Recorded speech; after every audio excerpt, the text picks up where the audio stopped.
जी, आपका नाम और आपकी संस्था का नाम। मेरा नाम मुकुल गुप्ता है और मैं खाद्य सुरक्षा जो विभाग है उसका अधिकृत प्रशिक्षक हूँ। और जो संस्था यहाँ पर ट्रेनिंग करवा रही है, अधिकृत संस्था है, FSSAI अप्रूव्ड, उसका नाम है कोहम कंसल्टिंग इंडिया। जी। आज कान्हा वेंकट हॉल में व्यापारियों को जागरूक करने के लिए एक ट्रेनिंग का आयोजन था। उसमें किस तरह की ट्रेनिंग दी आपके द्वारा? देखिए, ये जो आज की ट्रेनिंग हुई है खाद्य सुरक्षा को लेकर, इसका जो प्रावधान है वो खाद्य सुरक्षा एक्ट में है। खाद्य सुरक्षा एक्ट की धारा सेक्शन 16(3)H के अंतर्गत हर एक खाद्य व्यापारी के यहाँ खाद्य सुरक्षा पर्यवेक्षक यानी फूड सेफ्टी सुपरवाइज़र होना अनिवार्य है। इसी चीज़ को मद्देनज़र रखते हुए 5 साल से करीब ये प्रोग्राम चल रहा है।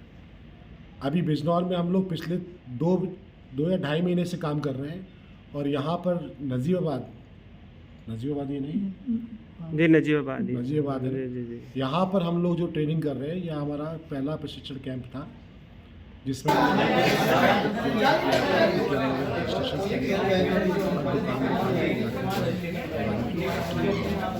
और आज यहाँ पर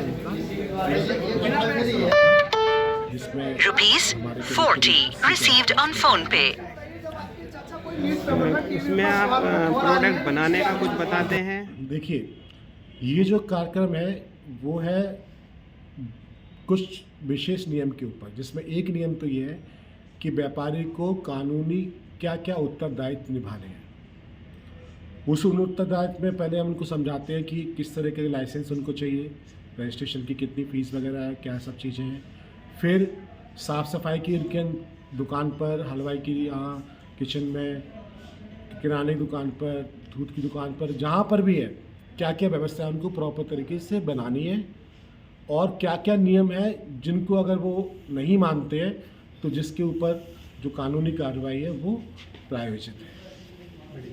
और इसमें दुकान की पूरी व्यवस्थाएं, लाइसेंस के सारे नियम, साफ़ सफाई के नियम, दुकान पे कैसे सामान को रखना है, अगर बाहर डिस्प्ले कर रहे हैं तो वो क्या है, अगर सैम्पलिंग हो रही है तो उनके क्या अधिकार है व्यापारी के, इन सब के बारे में हम लोग डिस्कशन किए थे। मतलब जो खाद्य पदार्थ है उसे ढक कर रख के नहीं, केवल इतना ही नहीं, खाद्य पदार्थ सुरक्षित हो उनकी दुकान पे जो रखा हुआ है, ये वो कैसे सुनिश्चित करेंगे।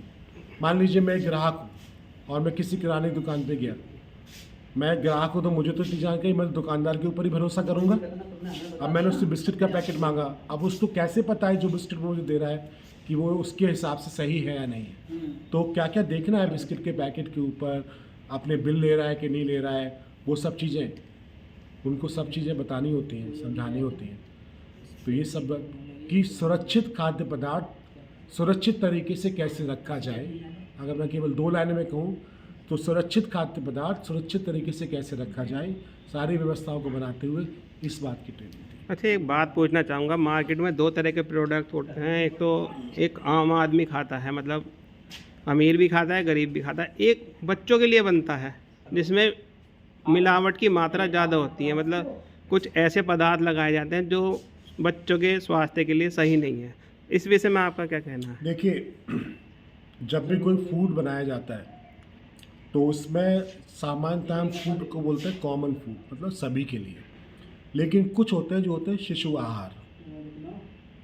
शिशु आहार में क्या होता है, जैसे बेबी फूड में आपका बेबी मिल्क पाउडर हो गया, जैसे सेरेलैक का आपने नाम सुना होगा, ठीक है, या छोटे बच्चों के लिए बिस्किट। ये तो बड़े स्तर के प्रोडक्ट हो गए, ये मैं समझता हूँ कि बहुत अच्छे उससे बनते होंगे। लेकिन जो बाज़ार में सस्ते रूप में बिक रहे हैं गांव देहात गली मोहल्ले, देके बताइए फिर। जैसे मैदा की बर्फ़ी हो गई बच्चों के लिए, टॉफ़ी हो गई, जेली की, लैला की उंगली हो गई, मतलब कचरी, इस तरह के प्रोडक्ट आ रहे हैं बाज़ार में जो सस्ते होते हैं, 2 रुपये का, 5 रुपये का, और उसकी मात्रा ग्राम में ज़्यादा होती है।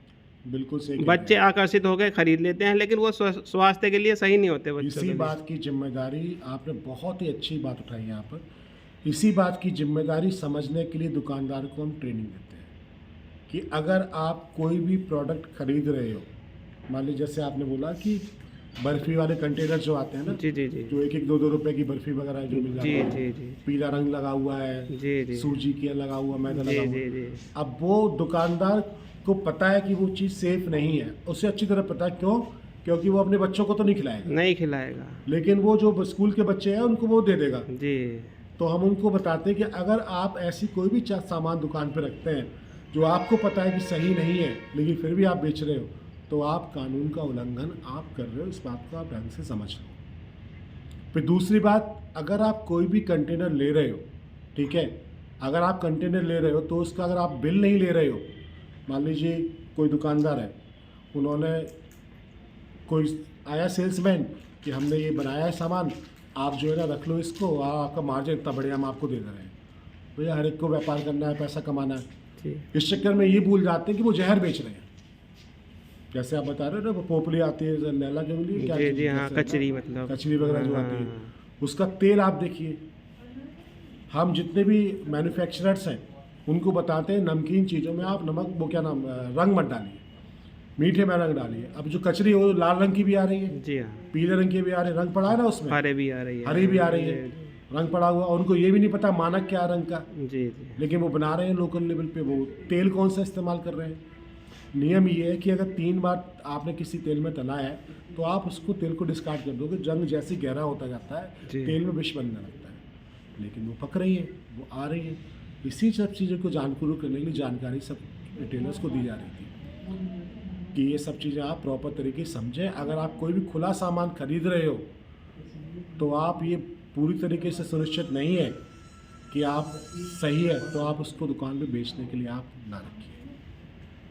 और कुछ कहना चाहेंगे चैनल के माध्यम से? मैं यही आग्रह करूँगा, मतलब यही दरख्वास्त है सभी आपके क्षेत्रवासियों को कि देखिए, हमारा जो सेहत है उसमें हमारा जो फूड है उसका एक बहुत इम्पोर्टेंट अहम भूमिका है, कह सकते हैं कि जो रोल है। अगर वो कोई भी दुकानदार या कोई भी खाद्य व्यापारी इसमें गलत कर रहा है तो वो अपने ईमान से तो धोखा कर ही रहा है, कानून को भी नहीं मान रहा है। उसको प्रॉपर तरीके से समझना चाहिए कि क्या क्या चीज़ें हैं। देखिए, घूम फिर के वो सामान अगर हम बेच रहे हैं तो वो हमारे घर में आ रहा है। मैं कोई व्यापारी हूँ, मैं मैदा बेच रहा हूँ, समोसे वाला मैदा खरीद रहा है, घूम फिर के वो समोसा हमारे घर में हमारे बच्चे खाएंगे। अगर मिलावटी तेल बेच रहे हैं, मिलावटी सामान बेच रहे हैं, तो फिर हमारे घर में रहे ना।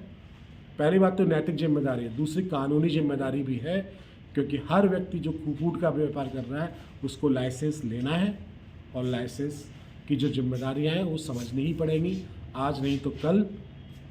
और अगर नहीं समझेंगे समझने के बावजूद भी, तो आप समझ ही रहे हो कि मैं क्या कहना चाह रहा हूँ कि फिर तो कानून के दायरे में आप भी हो, मैं भी हूँ। जी जी जी, धन्यवाद। Thank you ji.